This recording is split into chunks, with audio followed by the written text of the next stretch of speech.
আপনাকে কি করে ভালো না বাসি ইয়া রাসূলুল্লাহ। যখন আপনি আমাকে ভালোবেসেছেন সেই 1400 বছর আগে, যখন আপনি আমাকে মিস করতেন, আশা করতেন যেন আমার সাথে দেখা করতে পারেন, অথচ তখনও আমি জন্মই হইনি।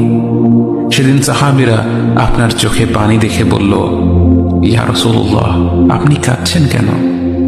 আপনি বললেন, আমার ভাইদের খুব দেখতে ইচ্ছা করছে।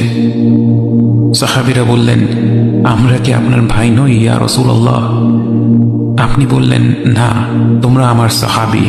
আমার ভাই হলো তারা যারা আমার পরে আসবে এবং আমাকে কখনো না দেখেও তারা আমাকে বিশ্বাস করবে।